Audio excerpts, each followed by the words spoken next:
En la sección previa estuvimos mirando a los simbolismos del dólar americano y vimos como todos esos simbolismos son masónicos y aparecen en el dólar después del tiempo del presidente Roosevelt.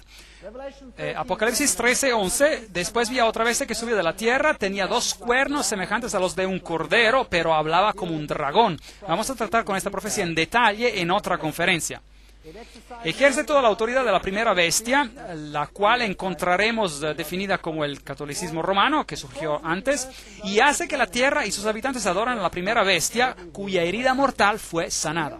Ahora aquí hay un aliado protestante que impondría las doctrinas papales. Pero se hablará de eso en otra conferencia, una conferencia completa titulada Dos bestias se vuelven amigas. Si mira la arquitectura, es interesante. Este es San Pedro, es el edificio del Capitolio, donde está en el Senado del Parlamento norteamericano. La arquitectura es idéntica. Por supuesto, el edificio mismo fue diseñado, el americano, por la masonería. Y la masonería está bajo el control ¿de quién? De la orden jesuita. Ahora miremos algunos de los simbolismos por allí y algunos de los interesantes asuntos.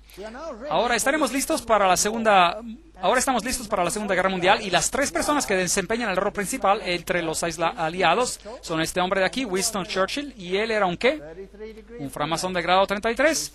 Vimos que Roosevelt, en su completa regalía masónica, era un framasón de 32 o 33 grados. Y luego tenemos a Stalin, quien era, por supuesto, un miembro del Gran Oriente, framasón de grado 33. Todos ellos están del mismo lado. Extracto de un informe por el embajador Harriman en Moscú al Departamento del Estado en Estados Unidos del 30 de junio de 1944. Stalin pagó tributo a la ayuda rendida por los Estados Unidos a la industria soviética antes y durante la guerra. Él dijo que acerca de 2/3 de todas las grandes empresas industriales en la Unión Soviética habían sido construidas con la ayuda de los Estados Unidos o su asistencia técnica. El otro tercio había venido de Inglaterra. Entonces, ¿quién construyó a la Unión Soviética? ¿Quién la construyó? El Occidente. El Occidente la financió y la construyó. Aquí podemos ver a Winston Churchill en su logia masónica druida, con todos sus colegas druidos alrededor de él. Esos son hechos genuinos. Esto no es solo una conjetura. ¿Usted se recuerda del ataque japonés a Pearl Harbor? Bueno, afortunadamente ya los 50 años del acta de secreto ya se pasaron y ahora está comprobado como un hecho, porque esto ha sido revelado, que ellos sabían que Pearl Harbor iba a ser atacado. ¿No es correcto? Y decidieron no hacer nada acerca de esto. ¿Por qué? Porque ellos necesitaban un accidente para comenzar una guerra. La Constitución americana no les iba a permitir de entrar en una guerra. Necesitaban un incidente, un accidente, y lo crearon. De hecho, eso es un asesinato en masa de su propia gente. ¿No es correcto? Porque ellos sabían acerca de esto, esto es conocimiento público, esto está en las noticias, los 50 años de secreto han terminado, ya nadie puede negarlo ya, es un hecho. Así que América ya una vez ha matado a miles de su propia gente para permitir que algo llegara a ser posible que no era posible antes. Una vez que lo hicieron con éxito, ¿usted cree que lo podrían hacer nuevamente? Me pregunto. ¿Qué hay sobre el otro lado? Hitler. Hitler dijo, aprendí mucho de la orden de los jesuitas. Hasta este momento nunca ha habido algo más grandioso en la tierra que el sistema jerárquico de la Iglesia Católica. He transferido mucho de esta organización a mi propio partido. Los SS, los escuadrones de protección durante la época nazista en Alemania, estaban constituidos de acuerdo a los principios de jesuita. Himmler, la cabeza de los SS, estaba estrechamente asociado con los jesuitas por medio de su padre y hermano. Hitler dijo de él, puedo ver en Himmler como nuestro Ignacio de Loyola. Y José Goebbels era también un jesuita entrenado. Así pues, de los dos lados, ¿quién los controla ambos? El mismo partido. Esto se llama tesis y antítesis. Goebbels, Himmler, estas personas eran jesuitas, eran fascistas. Adolf Hitler, fascista, usando el simbolismo del dios Sol, la cruz maltesa, los símbolos del dios Sol. Aquí él está con Hindenburg mismo, por supuesto un masón. Estas cosas fueron completamente planeadas, ganando la juventud a su lado. Una de las personalidades católicas principales para ayudar a Hitler al poder fue Franz von Papen. Y Franz von Papen, por supuesto líder del Partido Católico, ayudó en la subida repentina de Hitler al poder. Entonces la Iglesia Católica ayudó en la subida repentina de Hitler al poder. Y estas fotos son compuestas a propósito, tienen un significado masónico, pero regresaremos a eso más tarde. El Reichsadler, el águila del Reich, escondida como el símbolo masónico. Y la supuesta feliz alianza al principio, que luego se deteriora. Aquí vemos el saludo con las actividades masónicas asociadas con él. Aquí él está junto con los líderes de la iglesia. Y aquí puede ver a los cardenales saludando a Hitler con el saludo nazista de Heil Hitler. Así que la iglesia estaba muy envuelta con el movimiento nazi. Aquí hay todo un grupo de cardenales dando el saludo nazi de Heil Hitler. El Papa y el Führer. Usted se recordará que incluso hasta el día de hoy hay un tremendo enojo por el Papa Pío, que ahora, de hecho, ya está en su vía hacia la santidad, gracias a su conexión con el movimiento nazista. Bueno, aquí está el nuevo Reichsbischof, Ludwig Müller, el protestante que saluda a Hitler con un buen apretón de manos. El anterior obispo protestante ya no estaba en vida porque Adolf Hitler lo había ejecutado. Entonces este debió haber sido una marioneta en el contexto religioso. Así que los católicos y los protestantes uno al lado del otro. Ahora, entienda lo que es guerra. Pensemos en la guerra. ¿Quién es el problema en términos de la Iglesia Católica? Primeramente, la Iglesia Ortodoxa del Este había sido un problema. La Primera Guerra Mundial resolvió este problema. El zar había sido removido y la Iglesia Ortodoxa había sido sujetada, al igual que todas las iglesias, para hacer que se vea correcto, por el comunismo ateístico. Pero los líderes del comunismo eran todos católicos.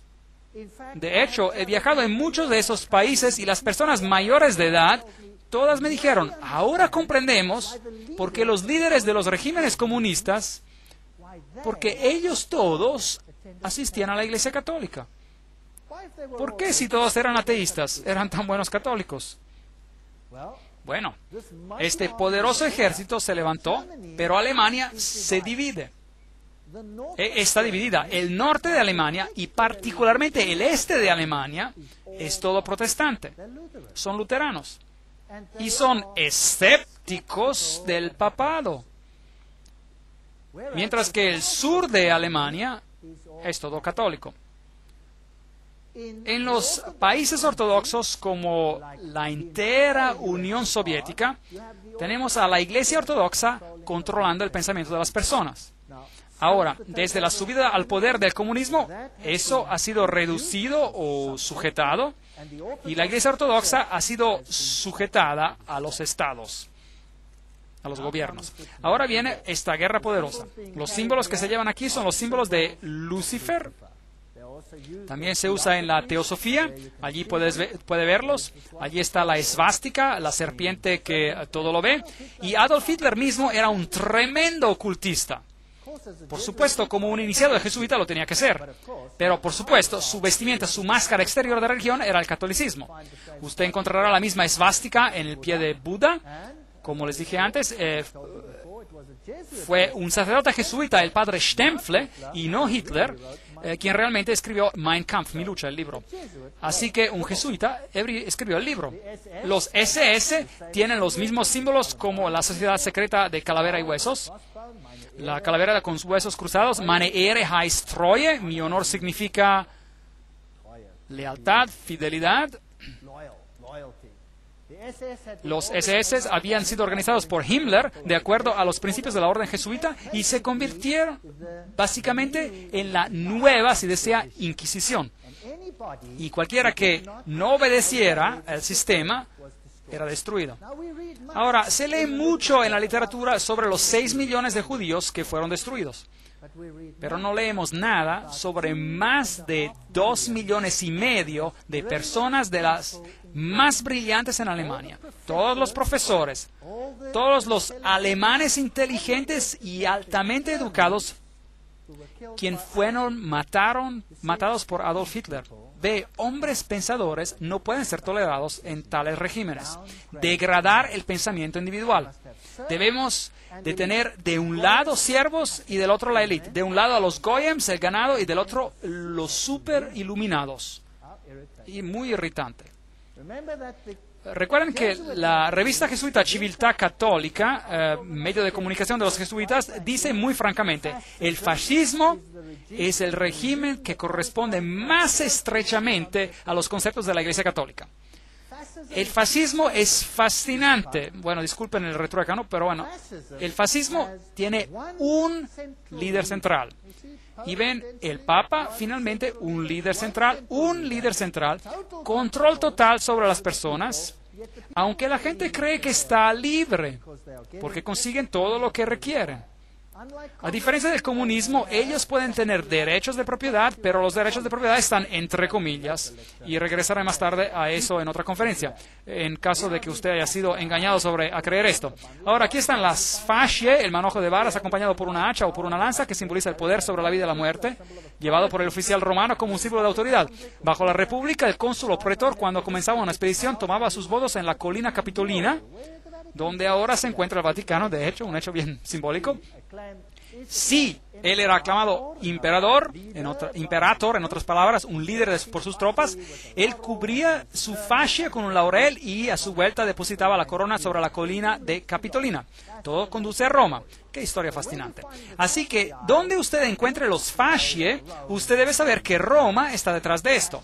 Los regímenes fascistas usan los fascie, así que los fascie pueden parecer como una hacha, o una hacha que puede ir a través, o puede ser una lanza, como lo era en la Revolución Francesa. Estas son las fascie.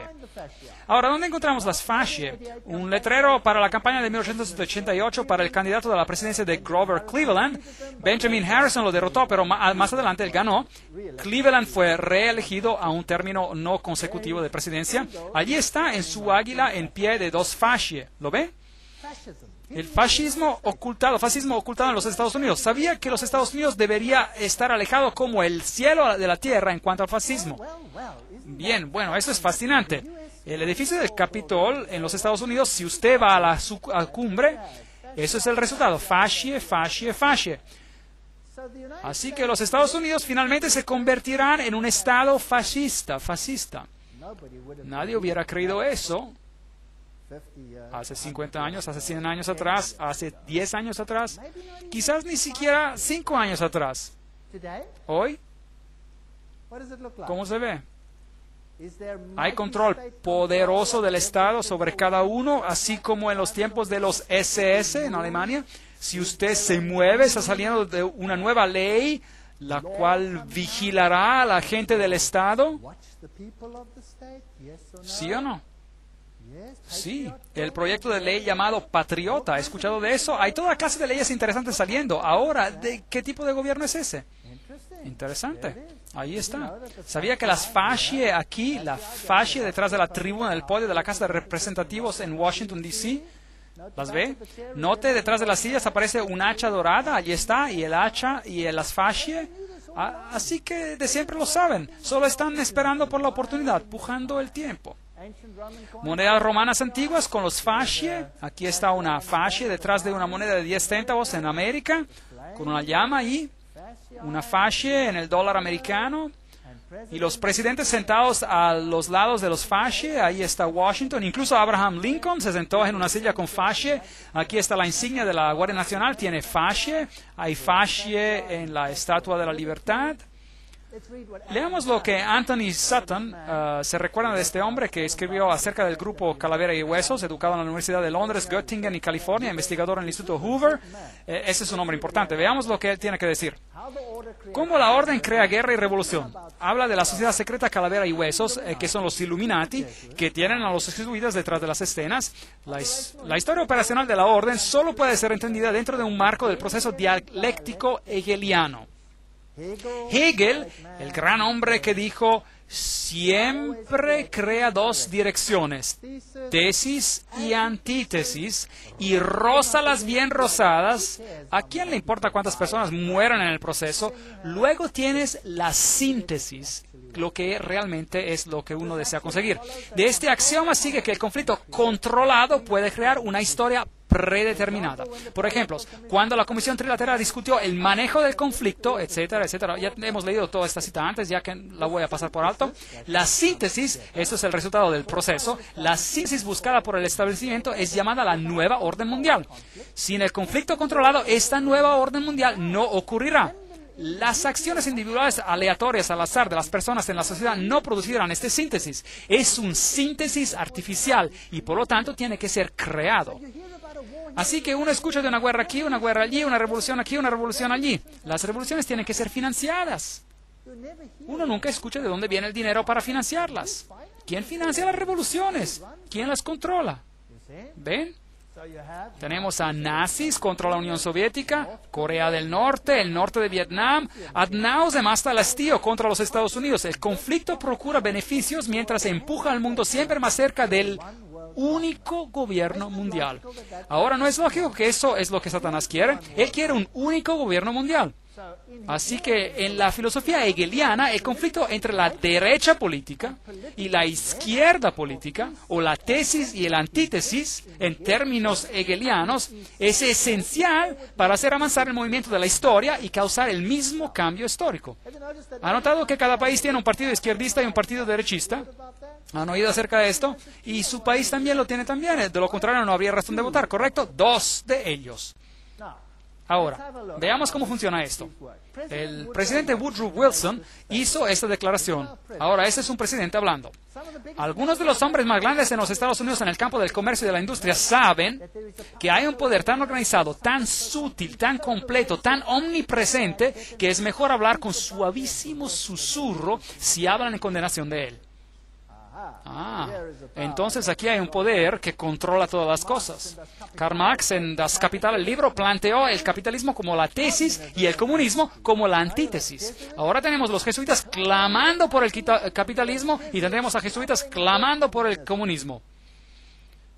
El choque de los opuestos debe, en el sistema hegeliano, traer una sociedad que no sea ni capitalista ni comunista.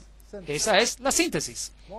Además, en el esquema de eventos hegelianos, esta nueva síntesis reflejará el concepto del Estado como Dios y el individuo totalmente subordinado a un Estado todopoderoso. Si usted no hace lo que el Estado dice, masacre. Es lo que Adolf Hitler practicó. 2,5 millones de alemanes masacrados y fuera. Entonces, ¿cuál es la función del Parlamento? Ahora, tome nota, yo no estoy diciendo esto, lo estoy leyendo. Me critican por esta declaración, usted no pueden creer cuánto. Por favor, no me critiquen a mí, escriban a estas personas. Solo estoy citándolas. Entonces, ¿cuál es la función del Parlamento? De un Parlamento, un Congreso, para los hegelianos. Estas instituciones simplemente permiten a los individuos que sientan que sus opciones tienen algo de valor y para permitir que un gobierno tome ventaja de cualquier sabiduría que los paletos, la gente común, pueda accidentalmente demostrar. Bien, ahora veamos cómo Hegel mismo describe esto. Este es ahora el gran filósofo, Hegel, delante de quien los políticos se inclinan. Él dice, por virtud de esta participación y presunción, con su opinión general, individuos pueden mostrarse palpablemente eficaces y gozar de la satisfacción de sentirse que cuentan por algo. En otras palabras, nosotros somos simplemente unos estúpidos, unos idiotas. Si usted vota, ¿por quién está votando? Les diré por quién está votando. Siempre digo esto. Usted vota o por el diablo en rosa o por el diablo en azul. El voto no hace ninguna diferencia. Es un chiste. La política es un chiste. Guerra. El conflicto organizado de las naciones por los hegelianos es solo el resultado visible del conflicto entre ideas. Como John Dewey, el querido hegeliano de la educación moderna, él está, de hecho, en control de toda la educación en el Nuevo Mundo y dice, la guerra es el predicador más eficaz de la vanidad de los meros intereses limitados. Pone un fin a ese egoísmo egocéntrico del individuo por el cual él clama a su vida y a su propiedad como suya o de su familia. ¿Entendieron eso? Ahora, seguramente Roma no piensa así. Oh, les mostraré bulas, publicaciones papales que les pondrán sus cabellos de punta. Nuevas bulas y publicaciones. Comparen ustedes esto a la letra y el espíritu de la Constitución de los Estados Unidos que dice absolutamente lo opuesto. Bien, entonces para esos elitistas el Estado es supremo y un élite autonombrado gobernando el Estado actúan de hecho como si fueran Dios sobre la tierra. El resto somos el ganado, los catecúmenos, el ganado, los goyim. Los libros de texto presentan a la guerra y la revolución más o menos como resultados accidentales del conflicto. Nunca en los libros de texto occidentales encontrará usted la evidencia de que las revoluciones necesitan finanzas y los recursos de las finanzas en muchos casos remontan de nuevo a Wall Street, el mercado financiero en Estados Unidos. Medios operativos para la creación del conflicto, la llave de la historia moderna está en estos hechos, que los elitistas tienen relaciones estrechas de trabajo cercano con ambos, los marxistas y los nazis. Ellos juegan en ambos lados, porque lo que han creado es solo un juego. En este memorando presentaremos el concepto de que la historia mundial, ciertamente desde el 1917, refleja el conflicto como deliberadamente creado con el objetivo de traer una síntesis, una nueva orden mundial. Bueno, veamos cómo funciona. Aquí está la orden. La tesis es la Rusia marxista. Estamos presentando la Segunda Guerra Mundial ahora. La antítesis, la Alemania nazi. ¿Quién los financió? ¿Quién financió a los rusos? La empresa Guarantee Trust. ¿Quién financió a los nazis? La empresa Guarantee Trust. Y luego tenemos a la compañía Harriman, antes llamada Harriman y compañía, etc. Y las mismas personas aquí. Harriman financió a los intereses nazis. Las mismas personas financiaron a los ambos lados.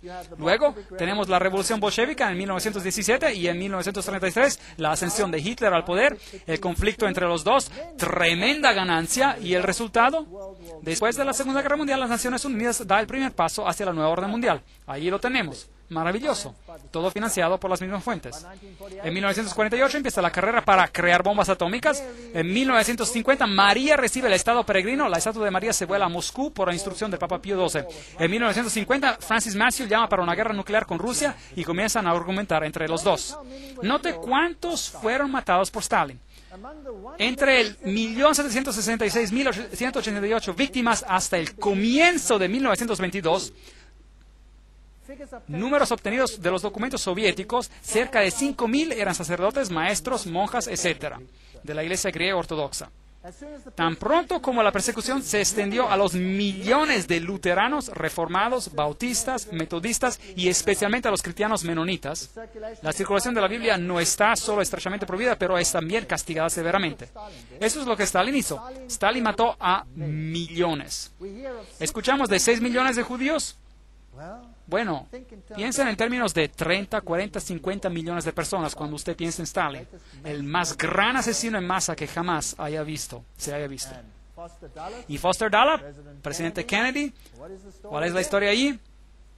Bien, aquí está Kennedy, se casó con esta dama joven, Jacqueline Kennedy, y ellos, los jesuitas, están preparando a Estados Unidos para un tremendo conflicto para el fin, y cada presidente tiene que jugar su rol. Finalmente, este presidente muere, y este otro sube a la presidencia, Lyndon Johnson. Pero ¿sabían algo importante? Un presidente tiene que jurar sobre la Biblia cuando asciende. ¿Sabían que Lyndon Johnson rehusó jurar sobre la Biblia? ¿En qué juró entonces? Lyndon Johnson fue jurado como presidente por la jueza Sarah D. Hughes solo unas horas después del asesinato. La jueza Hughes trajo una pequeña Biblia para el juramento de la ceremonia, pero fue sustituida por un misal católico romano, un libro de misa que fue encontrado en el avión. Entonces él juró sobre un misal católico romano y rehusó jurar en la Biblia. ¿No les dice algo todo esto? ¿No es interesante? Yo lo encuentro muy interesante. Ahora, ¿por qué este presidente Kennedy tuvo que irse? Después de todo, era un católico romano. ¿Es posible que no todos los católicos romanos son tan fácilmente engañados? Aquí está la limusina mientras avanza. Aquí tenemos a la señora Kennedy ayudando al agente de servicios secretos, Clint Hill, a subirse a la parte trasera del coche, donde el presidente fue disparado. Y aquí están las rosas que ella recibió. Muy interesante. Aquí está Dallas, el 22 de noviembre de 1963. John Fitzgerald Kennedy, 35º presidente de los Estados Unidos, visitó a Dallas. Eso es interesante. También el número 11 por ahí. Ese es el edificio, aquí está el edificio de donde aparentemente fue asesinado. Desde esa ventana, así dicen, allí está, un poquito más grande. Y aquí está la placa donde escribieron lo que pasó. El 22 de noviembre el edificio adquirió su notoriedad a nivel nacional y alguien supuestamente subrayó esto, cuando Lee Harvey Oswald disparó y mató al presidente John F. Kennedy. La mayoría de las personas no creen que Lee Harvey Oswald disparó al presidente. El coche del presidente bajaba por esta calle, ese árbol todavía no estaba allí, y fue aparentemente disparado desde esa ventana ahí arriba y pasó aproximadamente donde estoy parado relativo a esta fotografía. Ahora note que mientras estaba bajando, él estaba viajando en este lado de la calle. Imagínense un montón de personas paradas en ambos lados y aquí hay una pequeña subida. Y cuando se acerca más allá a la subida, si sube más, hay una cerca de estacas. Y si usted mira desde la cerca de estacas, podía ver hacia abajo en la calle. Y aparentemente, cuando los disparos se dispararon, más de 100 personas, incluyendo la policía, no corrieron a ese lado arriba, pero corrieron hacia la subida, hacia la cerca de estacas. Ahora, ¿por qué corrieron delante del presidente y no hacia atrás del presidente? Aparentemente dicen que Lee Harvey Oswald fue el único que lo disparó y lo disparó por detrás. Y el disparo lo golpeó acá. Un disparo muy, muy increíble. De hecho, se ocurrió así. Solo que tiene un pequeño problema. La cabeza del presidente no fue hacia adelante, sino fue hacia atrás. Y el disparo le llegó aquí en la garganta y había una pequeña herida de entrada por delante y una gran herida atrás. Entonces, ¿de dónde los disparos? ¿De dónde llegaron? ¿De frente o atrás? Él fue disparado desde el frente. No solo eso, hubieron disparos desde otros lugares, a los lados, y había una intercalación que todos llegaron al presidente. Hay hasta evidencia de que el chofer mismo, quien ocurrió ser zurdo, se dio la vuelta y disparó al presidente mismo con una pistola también. El presidente recibió disparos múltiples. De los testigos que corrieron hacia la valla de estacas, más de 100 de ellos, casi todos ellos, excepto por una o dos damas, de las cuales se le hizo burla, fueron asesinados también. ¿No es extraño? ¿No cree usted que sería extraño que todos los testigos murieron de manera extraña? Bueno, este es uno de los más grandes encubrimientos que probablemente jamás ocurrió. Aquí está la valla de estacas y cuando usted mira ahí, es así como estaba. allí detrás de la cerca, dispararía y sería la vista desde la cerca. Ahora estoy pretendiendo de estar ahí, yo tomé la foto yo mismo. La cruz estaría ahí, así que él dispararía al presidente a esta corta distancia y le dispararía de la parte lateral y enfrente. Ahora es interesante que la cabeza del presidente se sacudió hacia atrás y a su izquierda, así. Eso significa que él debió ser disparado del lado frontal, ¿correcto? ¿No es eso lógico? Ahora, ¿estoy diciendo esto o es un conocimiento público? Eso es conocimiento público. Y aún así es denegado por el gobierno, porque tienen un culpable, Lee Harvey Oswald. Allí está el lugar donde Kennedy murió, directamente desde la valla de estacas.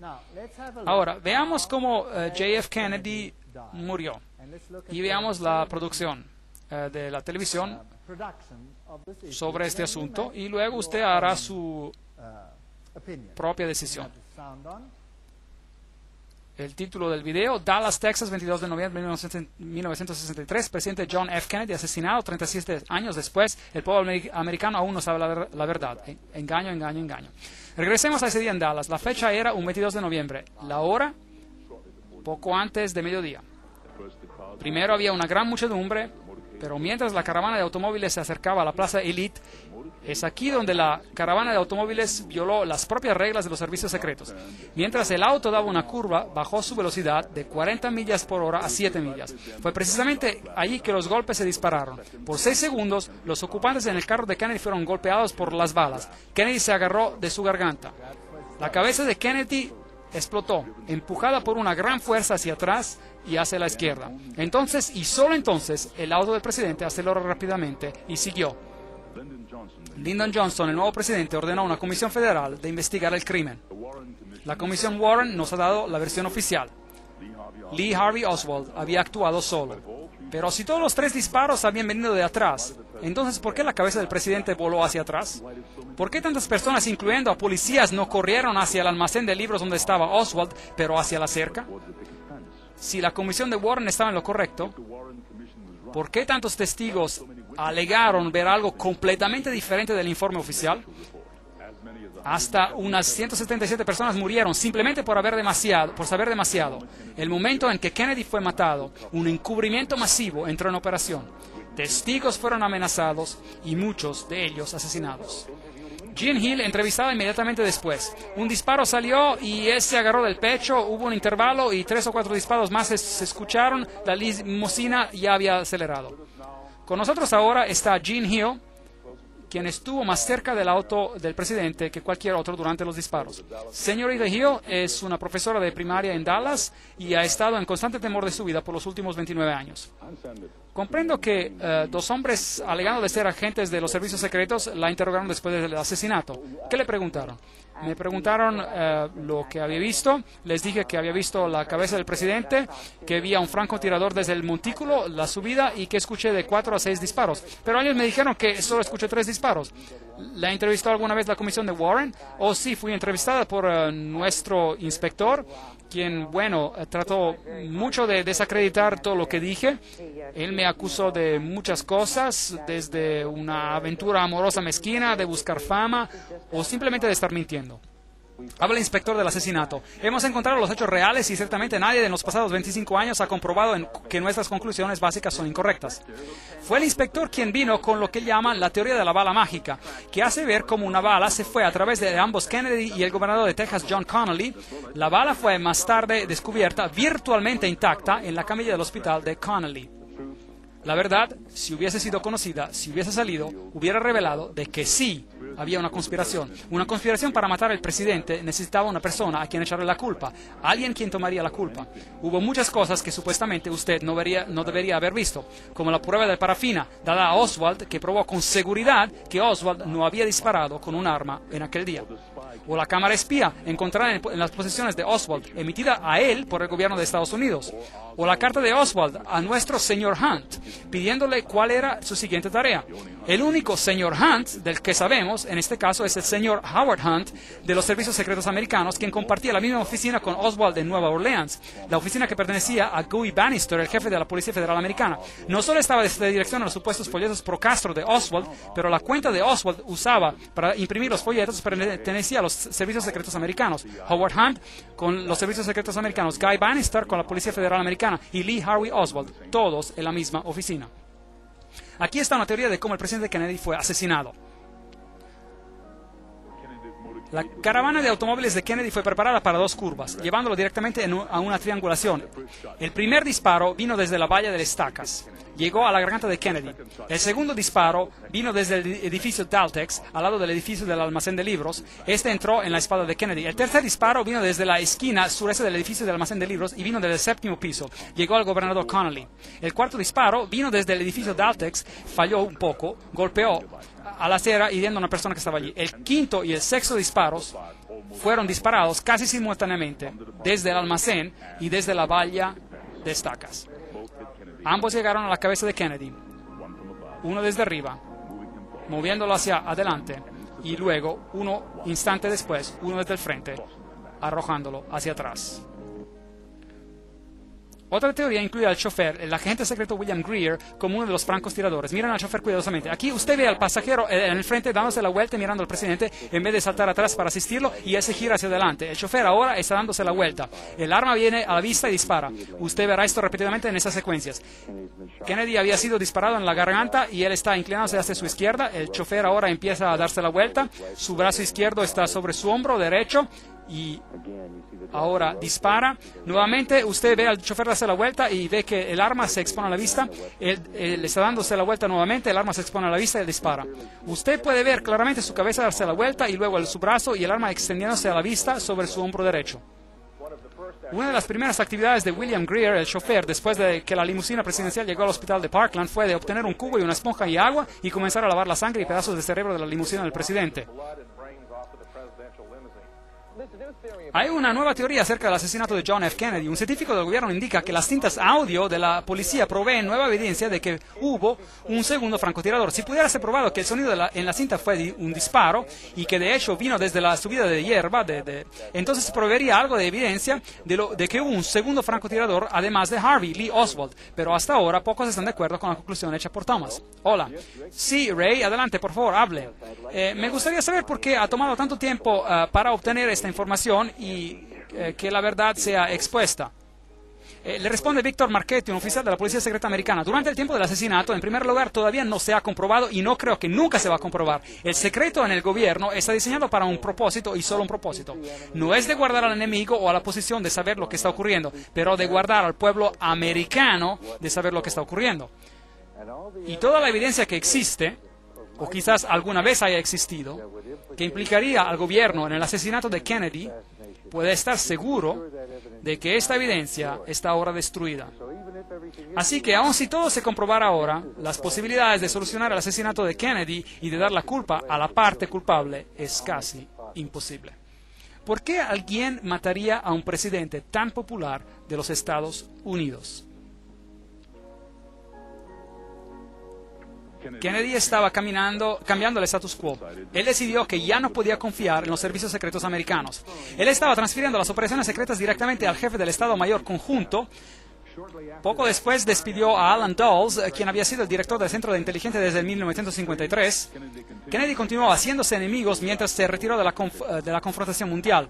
Él ordenó a las tropas americanas de que se salieran de Vietnam. Bueno, ustedes vieron al chofer dar la vuelta. Si usted pudo verlo, era difícil verlo. Usted puede ver su cabeza volcar atrás de Kennedy. Y usted puede ver todas esas cosas. El libro Vatican Assassin, él dice, pero después del fracaso de la invasión de la bahía de Cochinos o la playa de Girón en Cuba, el presidente Kennedy cambió debido a que el concilio de Relaciones Exteriores jesuita lo había traicionado en la persona de McGeorge Bundy. Él trató de romper los servicios secretos americanos en 1000 pedazos. Ahora, los servicios secretos americanos americanos serían como las SS de Alemania, nazi. ¿Por qué romper eso? Luego él llamó por el regreso de la moneda americana al estándar de oro. Ese era un problema mayor. Eso pararía la Reserva Federal. Y otra cosa que él dijo, voy a separar a la iglesia y el Estado. Creo que ese fue un gran error que él hizo en los ojos de los jesuitas. Recuerden de que Loyola dijo, finalmente dejen a todos con tal astucia ganar la influencia sobre príncipes, nobles y magistrados de cada lugar que puedan estar listos a nuestra señal, aún para sacrificar a sus relaciones más cercanas y amigos más íntimos, cuando decimos que es para nuestro propio interés y ventaja. Eso es fascinante. Sabemos, por supuesto, que Jacqueline Kennedy fue criada en un convento jesuita. Bueno, dejemos ahí este asunto. Uno de los escritores principales de la oratoria de Nixon durante 3 años fue el padre jesuita, el reverendo John McLaughlin, quien escribió las oratorias de Nixon como un salario de $32,000 en el año, lo cual era mucho dinero en ese entonces. Y el siguiente presidente, Gerald Ford, ahí está su propia firma, un framasón de grado 33. Yo mismo tomé esta foto en la logia masónica. Ahí él lo firma, framasón de grado 33.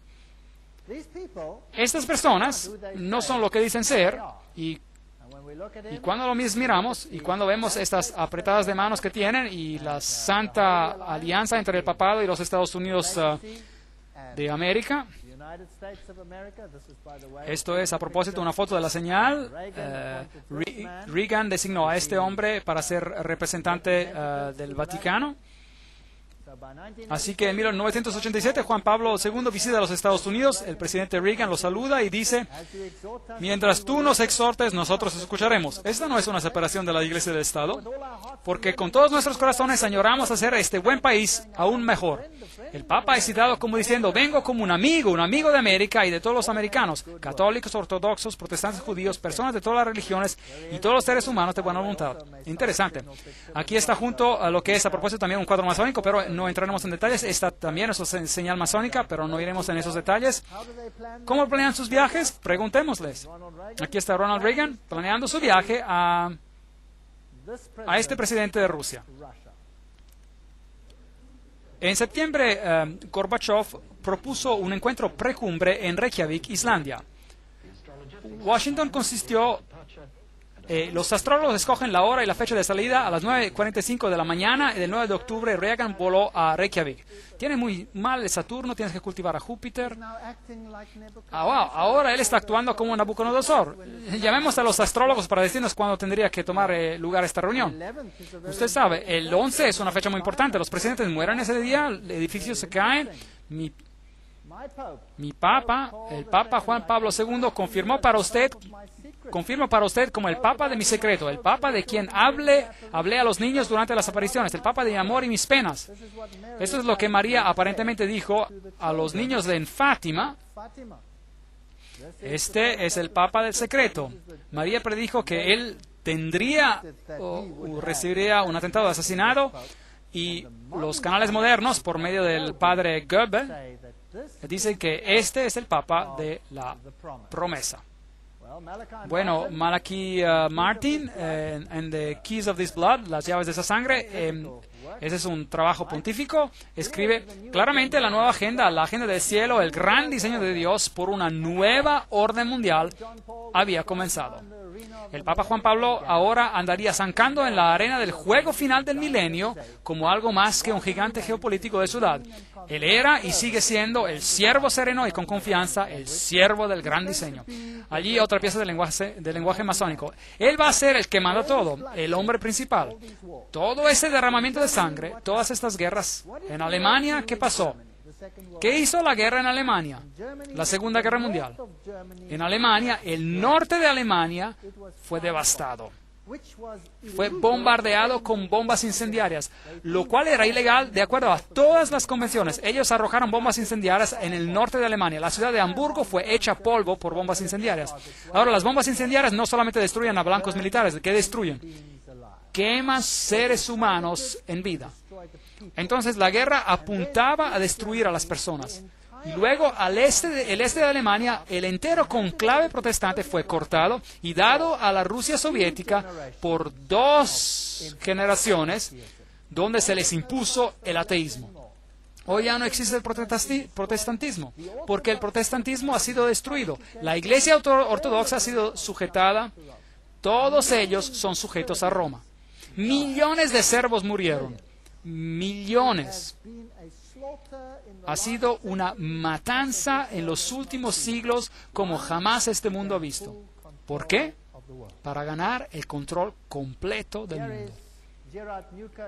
Aquí está Gerard Newkirk y declara: en las últimas 2 décadas, particularmente durante los años de Reagan y los 2 últimos de George W. Bush, los Estados Unidos está viéndose menos como una democracia y más como una criatura fascista altamente desarrollada. ¿No es interesante?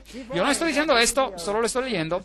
Desprovisto de las idiosincrasias y de los efectos de sus progenitores, donde ellos practicaron esos métodos, esta forma de fascismo tiene una máquina de propaganda que sin duda es la más eficiente que el mundo jamás haya visto. Nos encontramos en un periodo de tiempo interesante. Y aquí usted ve a George Bush con el Papa. Aquí ve el primer ministro de Inglaterra con el Papa. Todos estos miles puntos de luz. Framasones de grado 33, miembros de Calavera y Hueso, Illuminati, framasones de grado 33 con el Papa. Y ahora veamos esta foto. Aquí está el presidente George Bush con el Papa, bajo el cuadro de Ignacio Loyola. ¿Quién va a ser el gran líder espiritual de la nueva orden mundial? Por favor, note este cuadro. El Papa se sienta en el altar del Corazín. Esto es cuando él visitó a Jerusalén y a Israel recientemente. El cuadro del fondo muestra a Cristo con un libro abierto que lee: amad a vuestros enemigos, vendré pronto. ¿Qué más ve en su trono? Una cruz volcada. Allí está también el Papa con una cruz volcada, un símbolo de la victoria de Lucifer sobre Jesús. Ese es un triste estado de asuntos, y vimos a las enseñanzas del iluminismo, vimos a las enseñanzas de la orden masónica, vimos a las enseñanzas de las sociedades secretas y vimos que Lucifer es su Dios. Así lo dicen ellos mismos. ¿Y qué tenemos que hacer? Salir de ella, mi pueblo. Salir de ella, mi pueblo, para que no sean partícipes de sus pecados. Creo que estamos en el umbral de la historia. Creo que los eventos finales se están desenvolviendo. Y creo que no necesitamos temer, porque Dios dijo que Él les daría la oportunidad de mostrar sus intenciones verdaderas. La apostasía final contra Dios terminará en la victoria más grande que el universo jamás haya visto, y el reino de Dios muy pronto vendrá. Si usted creía que esto estaba bien allá en el futuro, tengo noticias para usted. Está a la puerta. Jesús viene pronto. Gracias.